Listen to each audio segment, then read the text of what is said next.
Cuando estaba preparando, o sea, y decía, bueno, ¿por dónde empezamos, Señor? Yo digo que esta es como una segunda temporada del SOS Padres, ya habíamos hecho una que era solo virtual. Y cuando estaba como pidiéndole dirección al Señor para elegir el tema para empezar, me decía como, es importante que empecemos por el principio. A veces nosotros queremos como, y ojalá, yo digo que a veces uno sueña como la fórmula que le va a uno a resolver los problemas con los hijos y que le va a funcionar con todos. Yo tengo tres y todos funcionan de manera diferente. Lo que me sirve con uno no necesariamente me sirve con los otros dos. Entonces, cuando él me decía, empecemos por el principio, yo creo que el Señor nos está diciendo esta mañana, mire, necesitamos empezar a sanar primero nosotros como padres para poder hacer una buena labor con nuestros hijos. Porque nosotros a veces pensamos que es que como que es nuestro hijo el que viene como averiado, ¿no? O sea, es que él es el que tiene el problema, él es el... Y sí, o sea, seguramente, obviamente habrá cosas que nosotros tenemos que ayudarle a madurar, a sanar a nuestro hijo. Pero si nosotros no hacemos ese proceso con Dios primero, vamos a seguirnos chocando con ese, yo digo como vamos dando el mismo ciclo, ¿no? Y es a veces son nuestros hijos los que como que nos recuerdan qué es lo que está mal en nosotros, ¿sí? Entonces, vamos a empezar por ahí. Y quiero que usted, por favor, o sea, tenga muy claro para empezar este mensaje, es que la idea no es que, digamos, esto funcione como un dedo señalador para decir, uy, no, o sea, es que, mejor dicho, me dieron palo y yo soy culpable y lo he hecho todo mal, sino que podamos, a la luz de la palabra de Dios dice que es un espejo. Y hay cosas, hay zonas, yo no sé si usted sabe, le ha pasado, pero hay lugares en que yo no puedo acceder a verme a mí mismo, ¿sí? Alguna vez salió un lunar en la espalda y me tocó ir a revisar, pero yo nunca lo pude ver exactamente, o sea, tenía que poner incluso varios espejos para poder, o tomar una foto, ¿sí? Para poder verlo. Hay cosas que nosotros no podemos ver de nosotros mismos, pero la palabra de Dios sí nos las muestra. Mientras estemos con la disposición de decirle a Dios, mira Dios, yo quiero que tú me enseñes a ser un padre como tú, ¿sí? Yo tengo unos recuerdos, tengo unas experiencias en mi hogar nuclear, ¿sí? Y hay algunas que ya identificamos que no queremos repetir, pero no sabemos cómo desligarnos de eso, ¿sí? Y hay otras que sí queremos conservar, ¿verdad? Entonces, digamos, con ese ambiente es que yo le digo, empecemos y adentrémonos entonces en este tema para que podamos ver a la luz de la palabra qué necesitamos corregir. Y yo quiero pedirle que hagamos un ejercicio. Ahí vamos a tener unos segundos para que usted a título personal, si necesita cerrar los ojos o algo para no distraerse, piense qué recuerda usted, por ahí unas tres cositas por lo menos, y le pida a Dios, así que Él sea el que se las muestre, qué recuerda usted del matrimonio de sus padres o de la convivencia, ¿sí? Porque no sé cómo haya sido su, digamos, estructura familiar, pero ¿qué recuerda usted de esas personas que lo criaron, ¿sí? Si fue papá y mamá, si fue solo mamá, si fue la abuela y la mamá, o si fue la tía, bueno, no sé, ¿sí? ¿Qué recuerda usted de esa relación? Y le voy a dar ahí unos segunditos para que lo piense, lo escuche, que le dice, y si no puede recordar nada, decir, Dios ayúdame, ¿qué es lo que más, lo que primero se me viene a mí a la mente este, de esa experiencia de crianza, de ese matrimonio, de esa relación de pareja?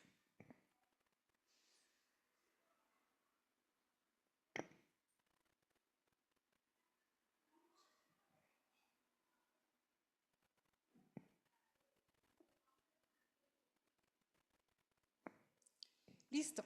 No les puedo dar mucho tiempo porque lo necesito. Bueno, vamos a entonces empezar y vamos a llamar este mensaje, se llama A la manera de Dios. Sí, yo no sé si usted se acuerda de esa canción de A tu manera, ¿sí? No es a mi manera, es a la manera de Dios que vamos a hacer las cosas. La idea es que nosotros podamos decir en algún momento en mi vida, y yo quiero que usted sepa, yo no le estoy hablando aquí desde el hogar perfecto, ¿sí? No, para nada, ¿sí? Estoy hablando desde un hogar que fue quebrantado desde lo más profundo, ¿sí? Y no estoy hablando de mi hogar nuclear, estoy hablando del que yo conformé con mis hijos y el que fue mi esposo. Eh, y en algún momento yo dije, me paré después de que vino un desastre en nuestro hogar y yo vi como todo lo que yo había construido, como un terremoto más o menos. Y entonces usted llega y ve eso y dice, ¿qué me llevo de acá? ¿Sí? O sea, porque habían mucho escombro y uno tiene que escoger, bueno, de esto, ¿con qué me voy a quedar? Y le quiero compartir este versículo. Este está en Malaquías capítulo 2, versículos 13 al 17. Entonces vamos a mirar esto para que veamos qué es lo que Dios dice en su diseño, ¿sí? Esta es una versión, ustedes saben que a mí me gustan mucho las versiones que son como muy fáciles de entender, que tienen un lenguaje un poco más cotidiano, más parecido al nuestro. Entonces ahí está como la versión regular, la que normalmente usamos o tal vez la que usted identifica si ya tiene un contexto bíblico. Esta versión se llama The Message, es una versión en inglés y la he traducido para que la podamos entender acá. Y dice, y aquí una segunda ofensa. Aquí está hablando Dios, ¿sí? A través del profeta y les está haciendo como un reclamo al pueblo. Y este reclamo es un reclamo que si usted lo lee, fue escrito más o menos como en el 700 antes de Cristo y uno dice, parece que lo hubieran escrito ayer para nosotros. ¿Listo? Y dice, he aquí una segunda ofensa. Llenáis el lugar del culto con vuestros lamentos y sollozos porque no obtenéis de Dios lo que queréis. ¿Sí? Como que nos acercamos a Dios y a veces oramos y le pedimos y traemos y hacemos sacrificio y seguimos yendo a la iglesia y todo, pero como que seguimos en el mismo problema, seguimos en el mismo ciclo. No obtenemos la respuesta que nosotros por lo menos queremos a esas oraciones. Y dice el Señor acá, ¿sabéis por qué? Dice, es sencillo. Porque Dios estaba allí como testigo cuando pronunciaste tus votos matrimoniales ante tu joven esposa y ahora has roto esos votos. Has roto el vínculo de fe con tu compañera prometida, tu esposa por pacto. Dios, no tú, instituyó el matrimonio. ¿Quién instituyó el matrimonio? Dios, no nosotros, ¿sí? Nosotros no tenemos un derecho a ser un modelo diferente al que Dios instituyó para el matrimonio, porque Él lo instituyó, Él lo diseñó, Él lo creó. Dice, su espíritu habita incluso en los detalles más pequeños del matrimonio. O sea, en el matrimonio hay como una manifestación especial de Dios. Él le gusta meterse en el matrimonio, ¿sí? Y dice, ¿y qué quiere él del matrimonio? Hijos de Dios, eso es lo que él quiere, ¿sí? Así que guarda el espíritu del matrimonio dentro de ti, no engañes a tu cónyuge, ¿sí? ¿Qué es lo que quiere Dios del matrimonio? Hijos. Él busca una descendencia, Él busca una herencia. En algunos otros versículos se refiere a, esa es la herencia que yo he estado buscando. Él quiere hijos. Entonces, digamos que el matrimonio es como el escenario ideal de Dios para levantar y traer esos hijos y que sean hijos o generaciones que le conozcan a Él que lo respeten a Él y que Él pueda manifestarse a través de sus vidas y bendecirlos, ¿sí? ¿Quién quiere un hogar así?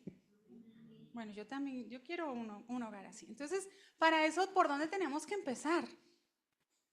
Por el matrimonio, por donde empieza la familia.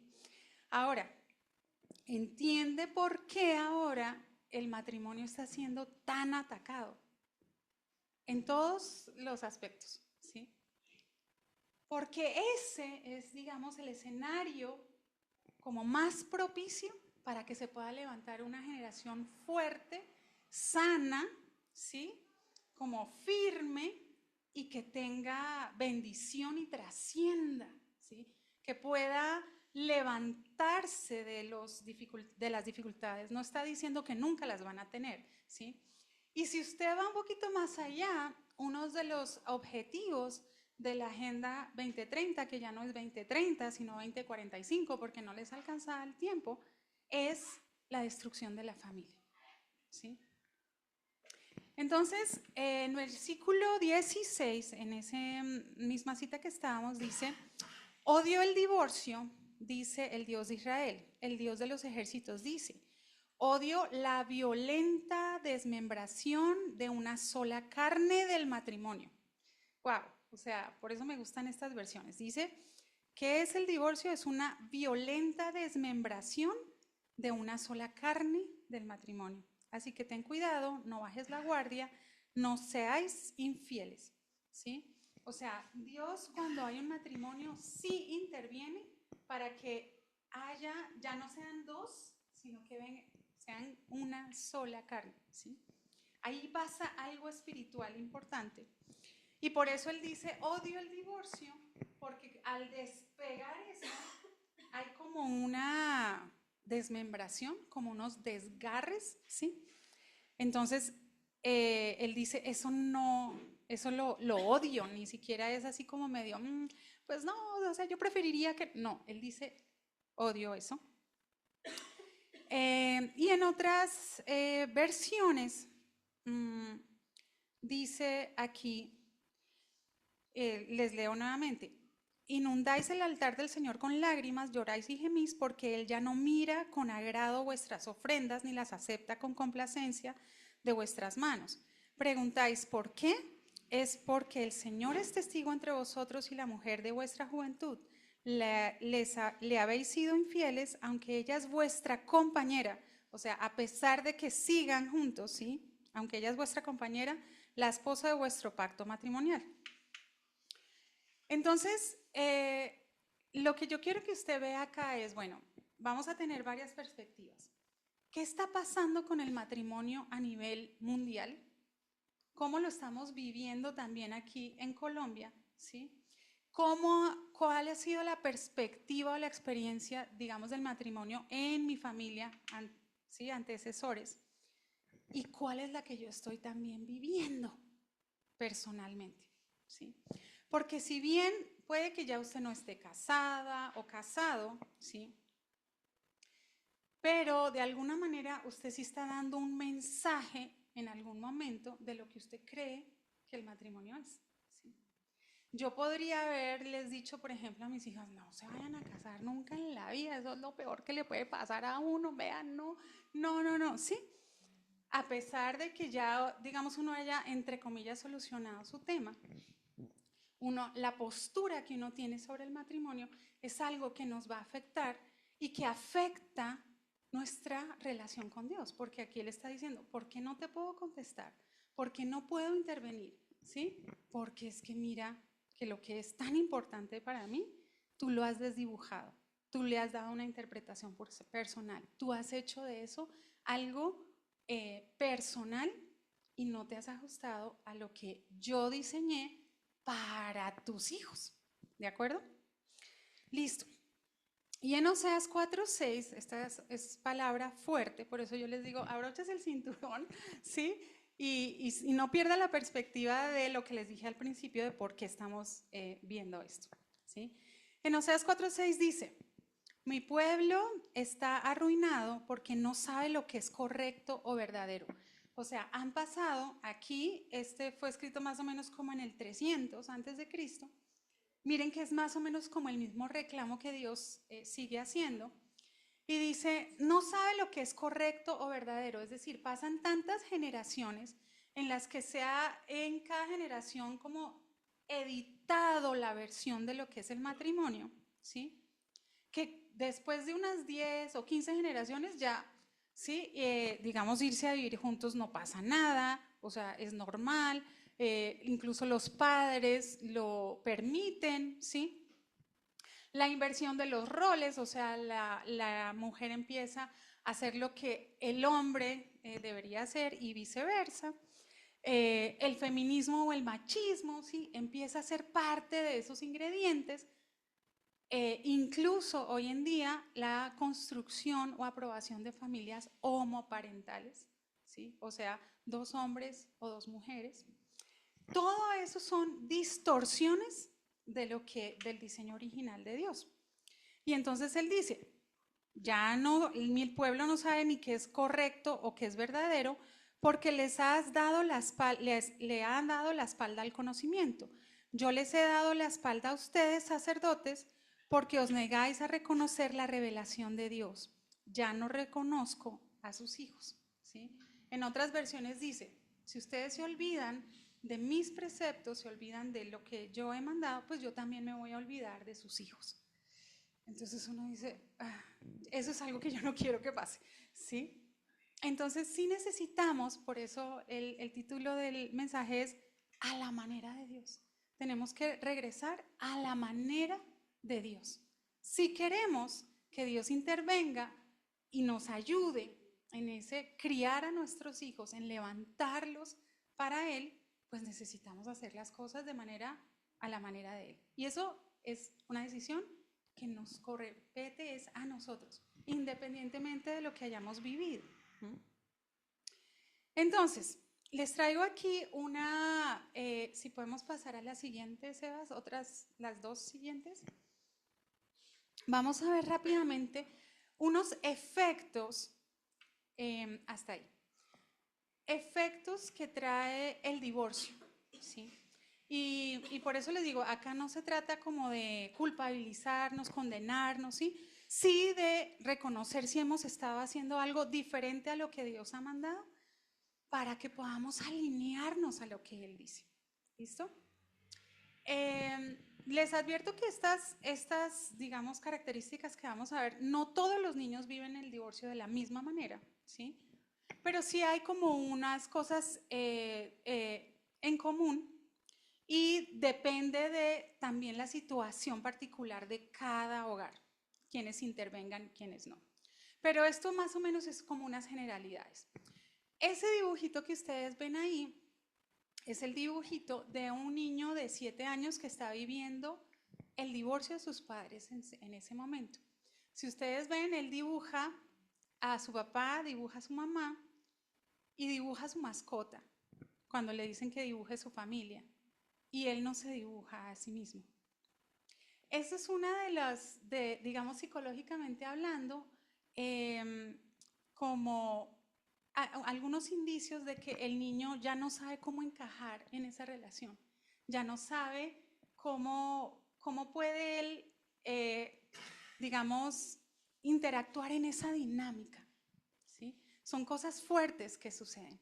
Entonces, una es el bajo rendimiento académico, la regresión en los procesos de aprendizaje, dependiendo de la edad del niño, si él estaba empezando a controlar esfínteres o estaba empezando a hablar, puede regresar a estadios anteriores, puede presentar conductas agresivas, alteraciones en el sueño, posibilidad de desarrollar sintomatología ansiosa.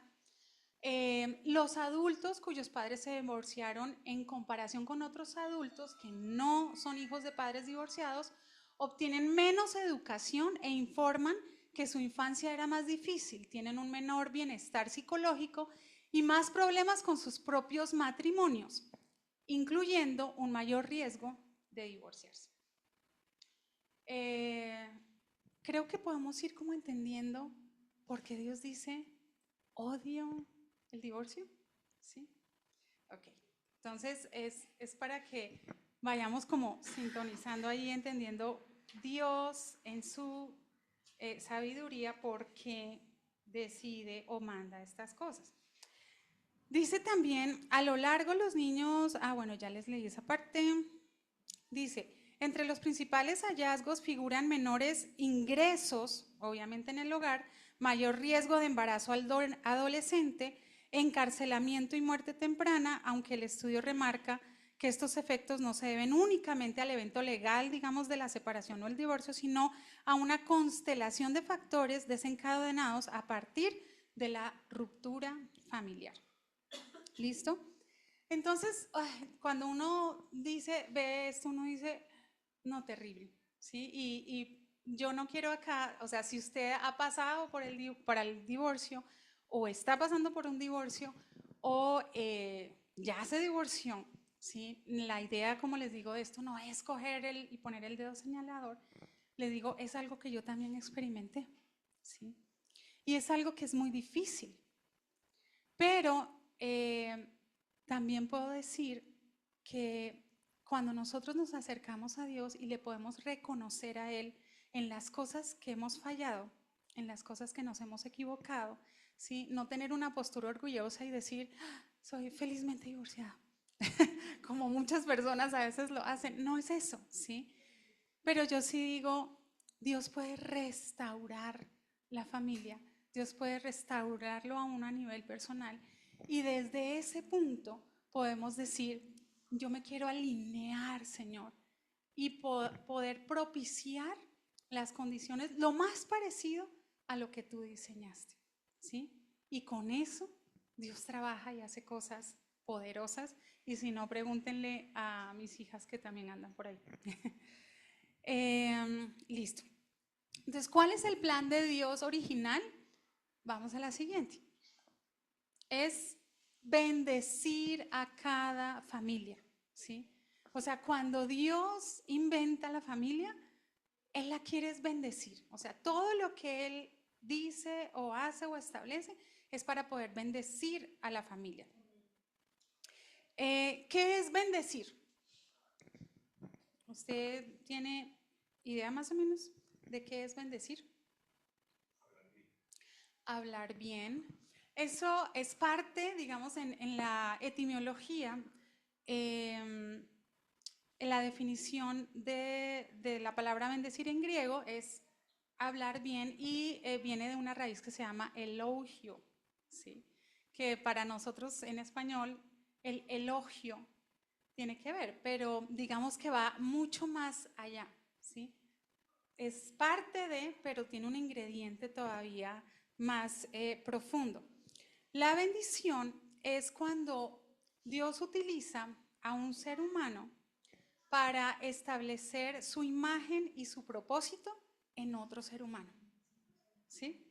O sea, yo me vuelvo un agente de bendición cuando yo actúo, Dios me usa para establecer la imagen y el propósito de Dios, por ejemplo, en mis hijos, ¿sí? Eso es bendición. La bendición también es la capacidad para como dotar a la persona que está siendo bendecida para que pueda ser próspera, no solamente en la parte económica, porque a nosotros prosperidad nos suena como a la parte financiera, no, es para que pueda prosperar en el área de salud, en el área emocional, en el área relacional, profesional, física, económica, etcétera, ¿sí? Eso es bendecir. Viene de la palabra barak y entonces es fortalecer a alguien para prosperar. Cuando entonces estamos hablando de maldición, es todo lo contrario. Es cuando dañamos, rompemos, debilitamos la capacidad de prosperar en los aspectos de la vida de esa persona, ¿sí? Entonces nos estamos acercando a esto y ya les digo por qué.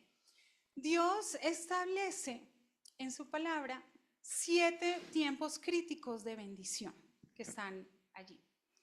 Durante la concepción, durante la gestación, durante el nacimiento, la infancia, la pubertad, el matrimonio y la vejez, ¿sí?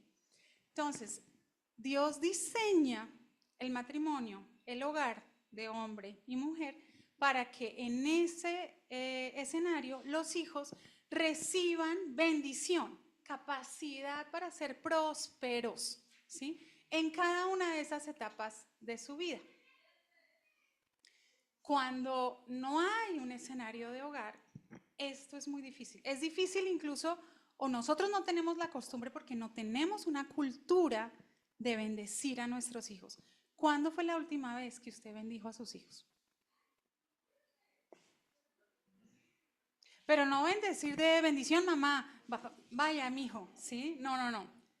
De bendecir, o sea, yo cuando bendigo a mis hijos, es como yo los conozco, yo he tenido una cotidianidad con ellos, yo sé en qué están débiles, yo sé que necesitan fortalecer, ¿sí?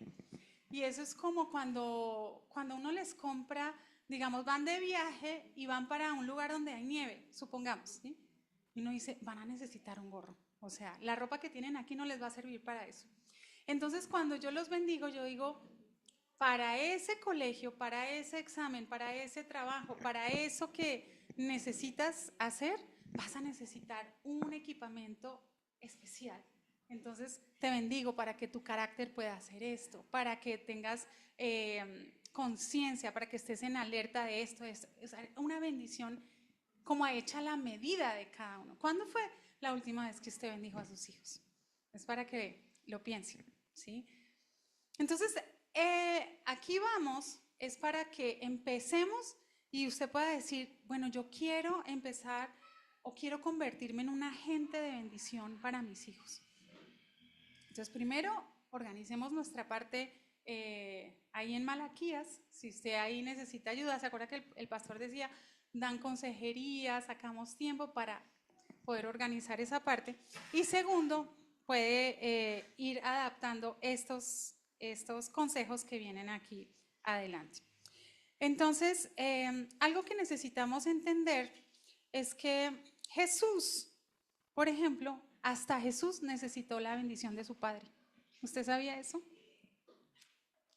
Cuando Jesús empieza su ministerio, ¿se acuerdan que se abre el cielo y viene, digamos, el Espíritu Santo en forma de paloma y hay una voz que dice que este es mi Hijo amado en quien tengo complacencia?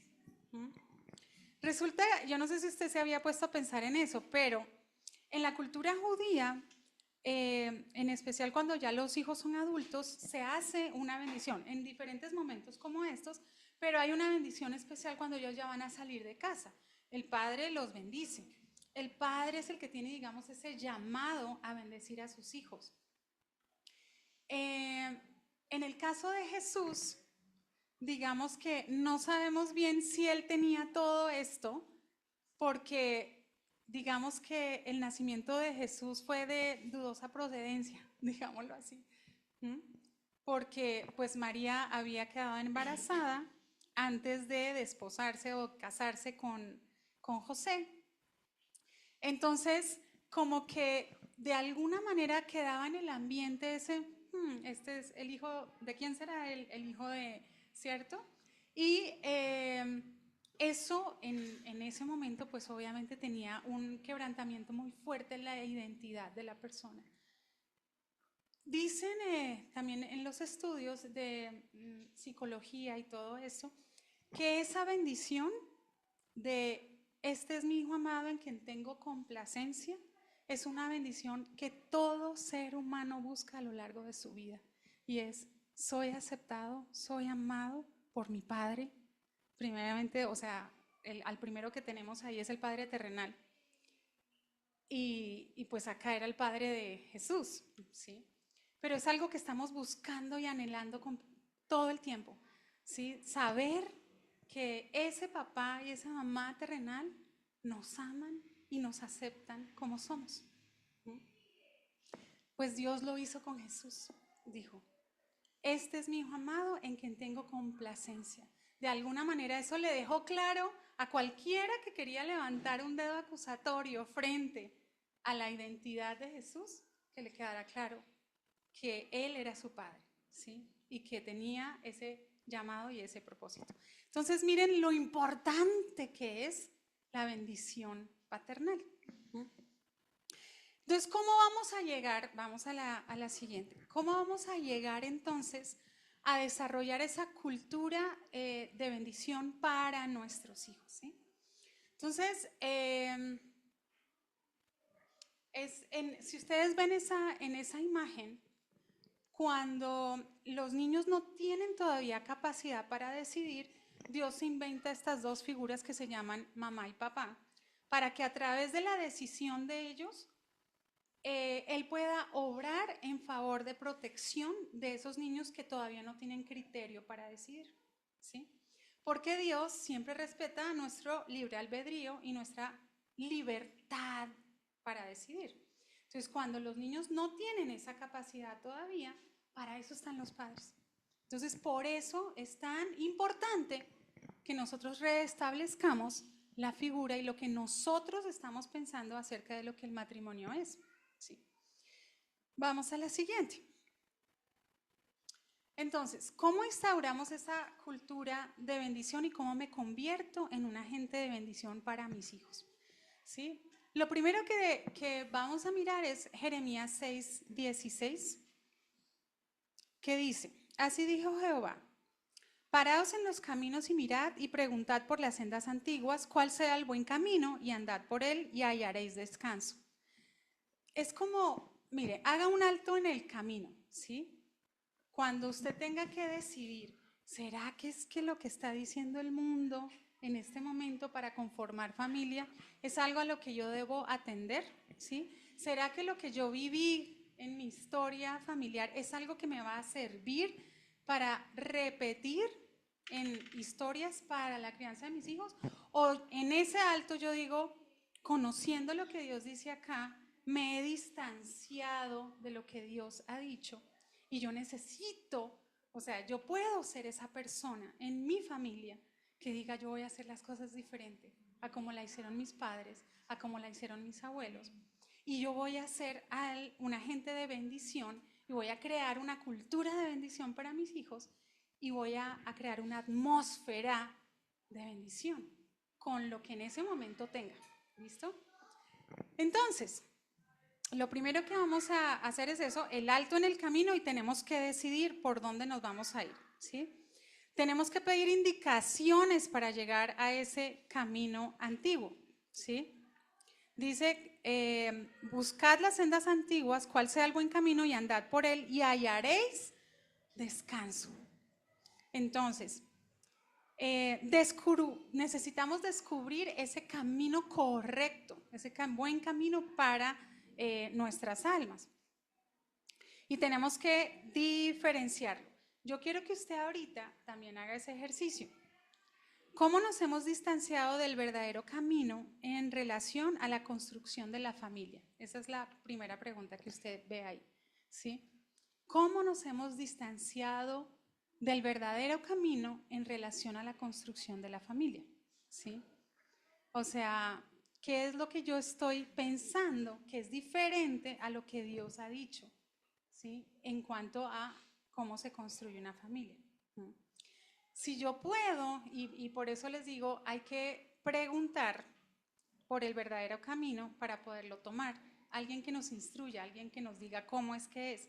En mi caso, yo pude hacer el estudio, bueno, qué cosas en mi familia habían sucedido y habíamos permitido que eran opuestas o diferentes a lo que Dios decía que se hacía, ¿sí?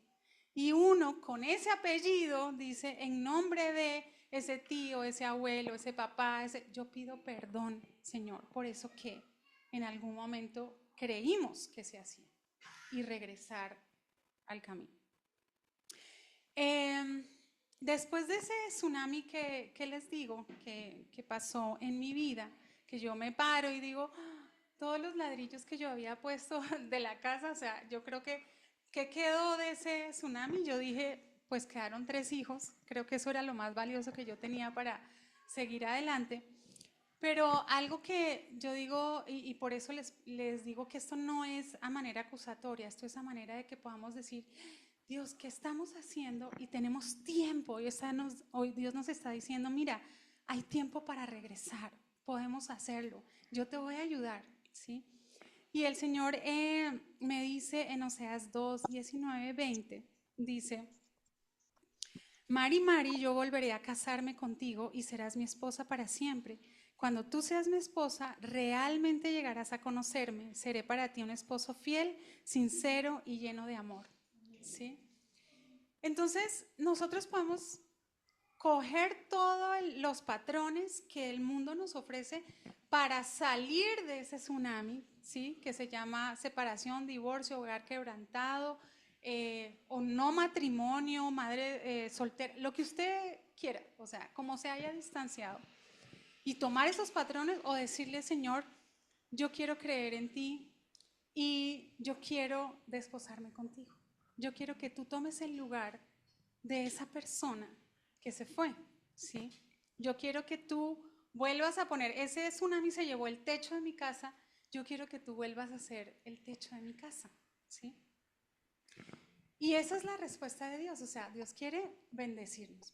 Entonces es confesar, arrepentirnos y apartarnos de esas cosas que hemos creído o hemos practicado que han estado mal.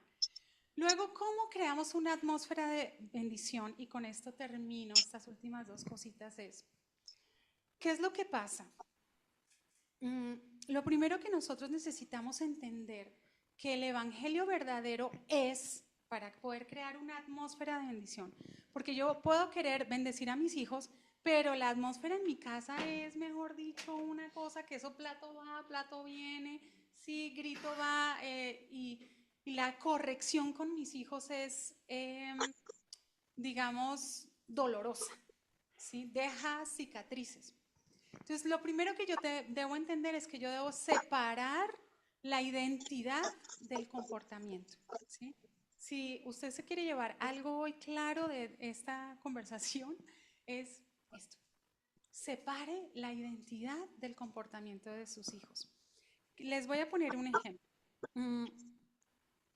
Cuando nuestros hijos hacen las cosas de una manera diferente a las que nosotros esperamos, nosotros podemos empezar a decir, es que tú eres un desobediente, es que tú eres un necio, es que eres bruto, es que no entendiste, es que nunca entiendes, ¿cómo le tengo que hablar? ¿Cómo le tengo que decir? ¿Sí me entiendes? Y hacerlo cada vez sentir más humillado, ¿verdad? Y los podemos ir con cada palabra despojando de la capacidad para prosperar en sus vidas, ¿sí? O podemos decirle, no estuvo bien lo que hiciste. Yo sé que tú eres un niño inteligente, que eres un niño noble, que quiere hacer las cosas bien, pero esta vez te equivocaste y necesito corregirte. ¿Qué prefiere usted? ¿Verdad? Entonces, mire la diferencia. Yo nunca estoy diciendo, o sea, en este caso yo estoy diciendo, estoy imputándole el comportamiento a la identidad de él. Eres necio, eres desobediente, eres bruto, eres, ¿sí? ¿Es que es sordo o qué le pasa? ¿Sí? O sea, le estoy dañando su identidad. A este otro lado, yo solamente estoy diciendo, enfatizando el comportamiento que estuvo mal, pero la identidad está intacta. Es más, la identidad yo se la puedo fortalecer y le puedo estar diciendo, yo te sigo amando, ¿sí? A pesar de que has tomado una mala decisión. Te puedo acompañar si quieres corregir esto. ¿Mm? Camina, vamos, ven, ¿sí? No poner distancia. Entonces, eso es lo primero y eso es lo que Dios hace con nosotros hoy. Eso es lo que es el evangelio. Nos está diciendo, hiciste las cosas mal, te equivocaste, te casaste donde no era, como no era, o no te casaste, o lo que sea, no importa, ¿sí? Te divorciaste ya, ok, ven, yo te amo, yo sé que tú quieres hacer las cosas bien, quieres agradarme, quieres construir unos hijos para mí, yo te ayudo, yo te acepto, eres mi hija, eres mi hijo amado, regresa, ¿sí? Eso es lo que el Señor nos dice.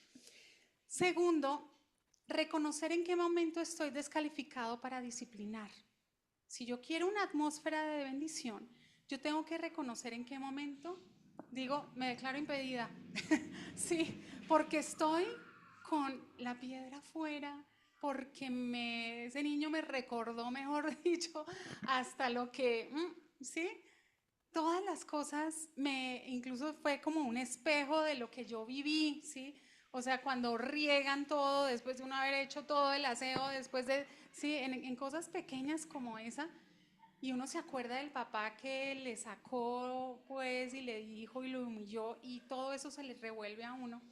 O con cosas más profundas, ¿sí? Cuando un hijo definitivamente decide tomar un camino aparte de lo que Dios ha establecido. Y uno se siente como si uno hubiera fallado, ¿sí? Y uno quiere descargarse, desahogar toda esa frustración, esa vergüenza que ese hijo trajo en él. Ahí yo necesito decir, me declaro impedida en este momento, ¿sí? Vamos a hablar después, ahorita no, ¿sí? Si yo quiero tener una atmósfera de bendición, es algo que yo tengo que aprender a identificar y necesito pedir ayuda. Por eso también digamos, cultura de bendición se necesita en un matrimonio, ¿sí? Porque cuando uno cae, el otro está para levantarlo, ¿sí? Porque no siempre uno va a estar en modo angelical, ¿sí? Hay veces que uno necesita tomar un respiro y que el otro intervenga, ¿sí? Y lo otro que usted puede hacer para esa atmósfera de bendición, asigne un tiempo específico para bendecir a sus hijos, ¿sí? Lo puede hacer cuando pues ya la familia tiene instaurada, digamos, un momento para leer la Biblia, para orar o algo. Usted puede hacer y decir, voy a sacar un tiempo para bendecir a mi hijo. Y durante toda la semana usted va a buscar un versículo que Dios le dirija para desatarlo sobre la vida de él, por ejemplo, sí. Entonces todos los viernes o todos los sábados o todos los lunes, los días que usted se reúna, ¿sí? O antes de acostarse, también era un buen tiempo que utilizaba para ir a bendecir a cada uno de los hijos. No tiene que ser algo de 2 horas, por favor, ¿sí?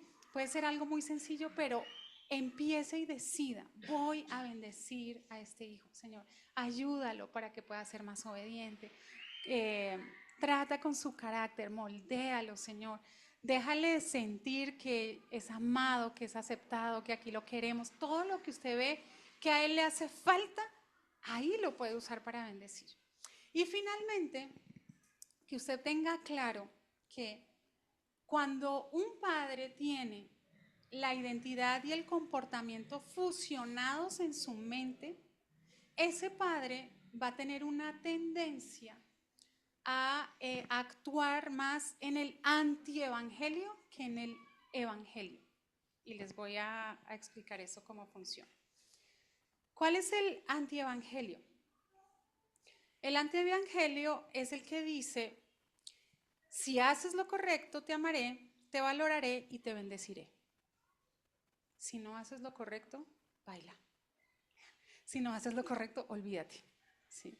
Ese es el antievangelio. Ese es el gobierno de Satanás. Ese es el modus operandi de él. ¿Sí? El verdadero evangelio dice, si haces lo correcto, te amaré, te valoraré y te disciplinaré. Sin embargo, si me desobedeces y haces lo incorrecto, te amaré, te valoraré y te bendeciré. No confundan el bendecir con el premiar, son cosas diferentes. Pero también disciplinaré tu comportamiento con una consecuencia según tu errónea decisión. ¿Sí ven la diferencia? O sea, el amor y la bendición. O sea, yo puedo seguir bendiciendo. Acuérdense que es que nosotros hemos asociado la bendición a veces con algo material, con algo que nosotros hemos pedido y de repente aparece. No, bendecir es tener una línea en la que yo voy a seguir reforzando y fortaleciendo la identidad con la imagen de Dios y el propósito de Dios en mis hijos. ¿Sí? Yo puedo seguir haciendo eso a pesar de que mi hijo se haya equivocado y haya tomado una mala decisión. ¿Sí? No quiere decir que él hace algo malo y yo le voy a aplaudir y eso es bendición. ¿Me entienden y me siguen hasta ahí? ¿Listo? Entonces, si nosotros mantenemos y pensamos que solamente podemos bendecir cuando hay buen comportamiento, es porque hemos fusionado el comportamiento y la identidad del niño y está ahí. Y seguramente eso es algo por lo que nosotros en algún momento hemos pasado. De pronto ese papá, ese abuelo, esa persona nos dio ese mensaje. Solamente vas a ser aceptado o aceptada cuando haces lo correcto, cuando te equivocas, ¿no? Entonces nosotros tenemos que ir allá y desligarnos de eso para poder tener una atmósfera de bendición y para poder vivir en nuestro hogar un modelo de evangelio verdadero, ¿sí? Y la pregunta con la que les quiero dejar es, ¿qué tanto necesito yo de un buen desempeño para sentirme amado por Dios? O sea, cuando de repente yo la embarro, yo me siento que, mejor dicho, Dios no quiere ni mirarme, que, mejor dicho, yo cómo voy a volver a la iglesia, ¿sí? O cómo voy a seguir, ¿qué me voy a poner? Usted no es ni digno de ir a abrir la Biblia, a ver, con todo lo que acaba de hacer. O sea, ¿sigo luchando como con esos pensamientos? ¿O yo entiendo que mientras más rapidito vaya donde Dios y confiese y diga, me equivoqué, hice esto, pequé, perdóname, Señor, se me fueron las luces, no estaba preparada, bueno, lo que sea, pero yo sé que Dios me sigue amando? Yo estoy entonces ahí en esa línea de desligar la identidad y el comportamiento. Y estaré entonces lista para corregir a ese hijo, para disciplinarlo y para construir una atmósfera de bendición. No vamos a ser padres perfectos, nos vamos a equivocar, pero podemos correr a nuestro Padre de Dios, ¿sí? Sentirnos amados, encontrar la validación en Él, para que nosotros podamos corregir entonces a nuestros hijos con el modelo de gobierno del verdadero evangelio. ¿Listo? ¿Amén? Amén. Gracias.